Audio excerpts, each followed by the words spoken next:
I've been living off of these babies, these electrolytes, for like a day and a half now, and when I do that, you know it's been a rough time.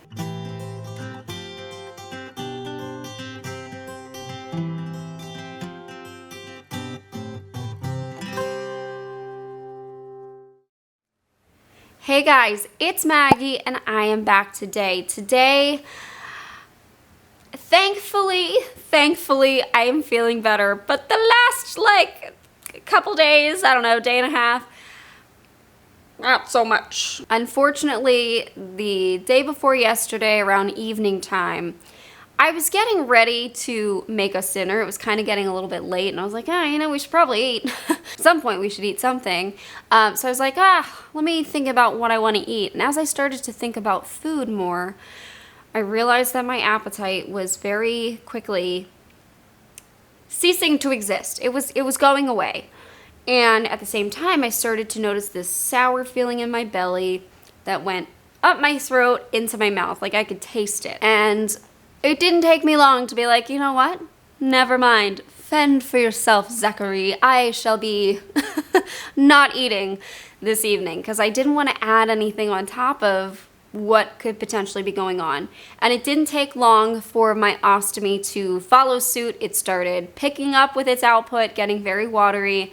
Didn't really know why it decided to do that, but I know that it did it quickly to the point where I had to empty a couple times overnight, which some people, that's their norm. They have to do that. Some people wear, larger bags at night specifically because they do have output. I notice that I tend to slow down at night, typically. So when I have to empty, it's weird. It's weird for me. I emptied twice that night, and in the morning, it kind of continued. It continued into yesterday morning. So thankfully, I got another package of my noon electrolytes because I had gone through them so quickly. I didn't realize how fast I was drinking them. But thankfully, I had gotten an order of them, and I started in on them. I probably had 4 glasses of noon yesterday, along with water and stuff like that. But I could already feel that the damage had been done, and I did not feel good yesterday. It feels sort of like you have a hangover, like a full body hangover. You just feel run down, and I get a little bit of a headache. Nothing severe. None of these symptoms are severe. It's just kind of a full body So I wound up, sleeping a lot of yesterday and just relaxing because I just really felt off, and I just made sure to keep drinking to try and catch up. I also noticed that I dipped below 100. I think I'm back to it now that I've rehydrated. But I dipped below it by a couple pounds, and I'm gonna assume that's water weight. Like, that's how quickly I lose it. And it's a good indicator for me. As long as my weight is stable for the most part, it's a good indicator to me that when I do lose a couple of pounds quickly, it's probably water weight and it's probably dehydration. So, and the fact that I gained it right back when I got rehydrated tells you a lot. But yeah, just a crummy day yesterday.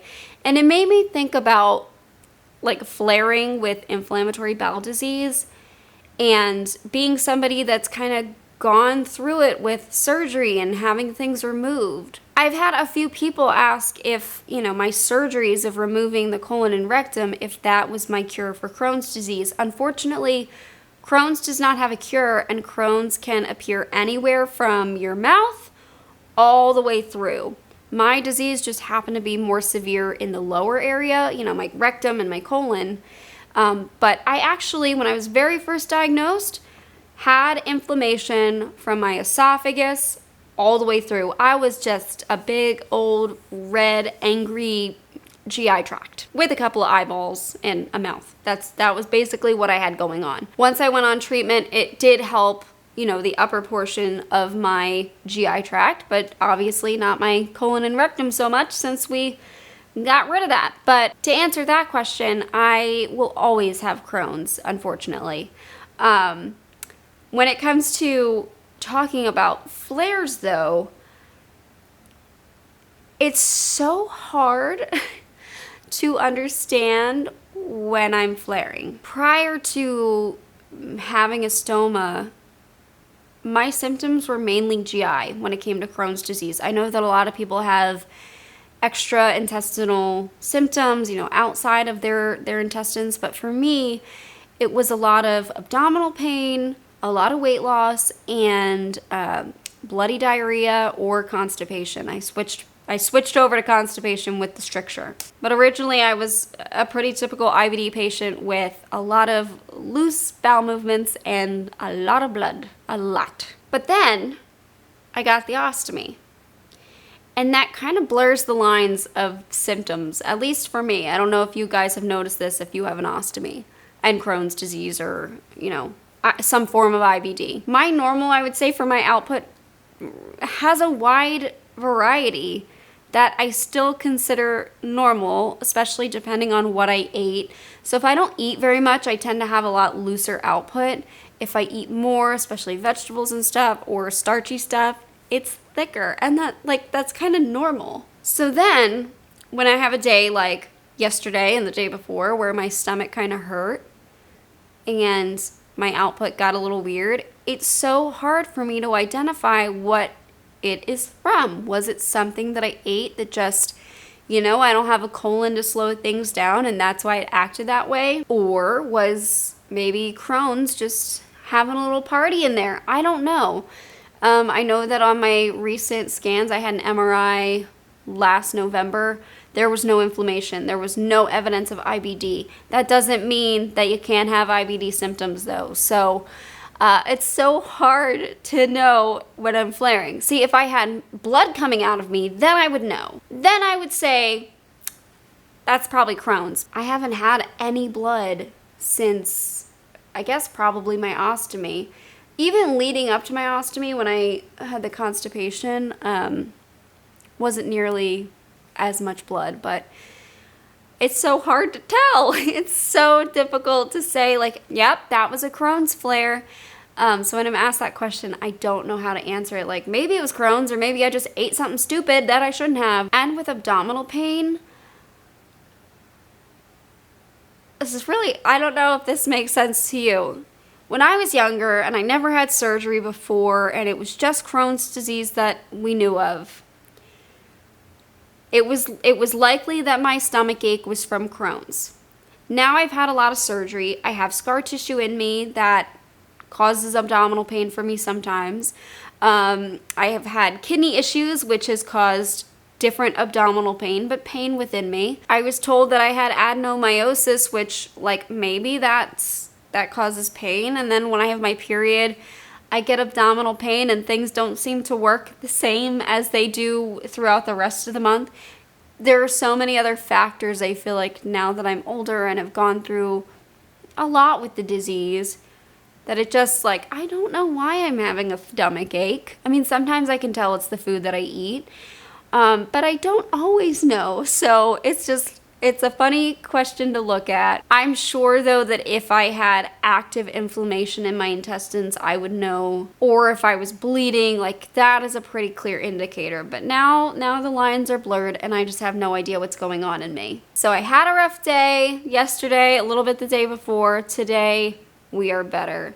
But it still impacts, like, your life, because I got so behind on everything. I just took the day off, didn't do any of my work, didn't take care of the house at all. I did cook dinner yesterday night. I started to feel better towards the nighttime, but I still had like a hangover headache from dehydration. So I went to bed early, but I did make dinner, so at least there's that. Today I decided I'm gonna catch up a little bit on, like, straightening up the kitchen, putting dishes in the dang dishwasher and starting that. Just stuff that you so easily get behind on. It's really frustrating. Also, someone commented on my New York City vlog where we went to another concert and made me realize that I forgot to include a very important part to that video, which I actually did film multiple times.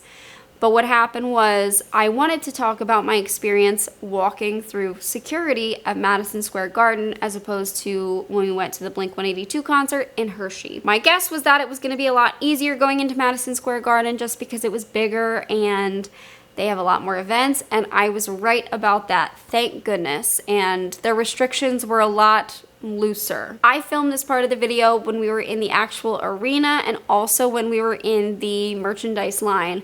Both clips were very loud and I don't think that you could have heard me. So that's why I didn't include them, and I meant to add it at the end of the video where it was the next day and I just filmed a clip to say goodbye to you guys. I meant to add it there and forgot. So essentially what happened was going through security was a breeze. It was 10 seconds long. No one questioned me about my backpack. They had a much larger limitation on that. And so what they had me do was basically what you do at the airport. They had me put my bag in a little bin. They ran it through the x-ray machine, and that was all they did. They didn't open it. They didn't do anything like that. And then I had to walk through the scanner, and that was it. Took my bag and left. It was a much easier experience, and I figured that would be the case based on how often they do this. It was definitely nicer. Some of you, when I mentioned what I experienced at Hershey Stadium, which again, it was not a big deal. It truly was not. It just kind of like took me off guard and made me feel funny for a few minutes. Some of you mentioned like, why don't they just have a separate line? I get that. And I know that some people would have really appreciate a separate line to go through where it's already assumed that there's something medical going on, or you have a band to identify you as medical supplies. I don't want that. This is going to sound terrible to say, but I think maybe some of you will resonate with it. It can be really annoying to have an invisible illness where people don't know you have something going on, but it can also be a blessing.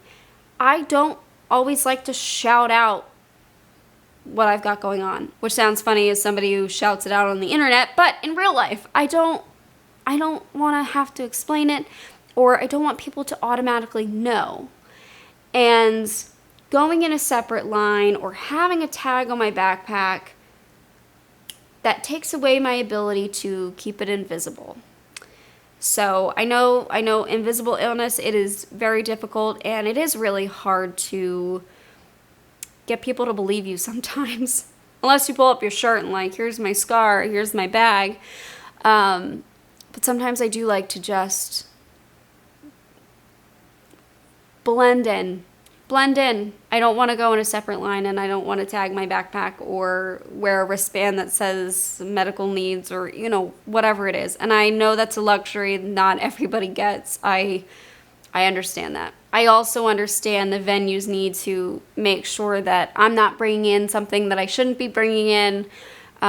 Totally understand that, especially nowadays. So it's just a fine line. I wish at Hershey somebody had said like, oh, you have medical supplies, let me come over to you, or hey, you come to me, and we can just have a private discussion where I'm not shouting out across the crowd, what, you've got medical supplies? And then a bunch of people turn to look at me, and I hear somebody go, oh, she's got medical supplies. That's what I want to avoid. So anyways, long story short, Madison Square Garden was much easier, and it was just, yeah, it was a lot better, and that's all I can say for it. But yeah, so today we're feeling better. We're going to keep drinking Noon just to stay on top of it. And I do have fluids in 2 days.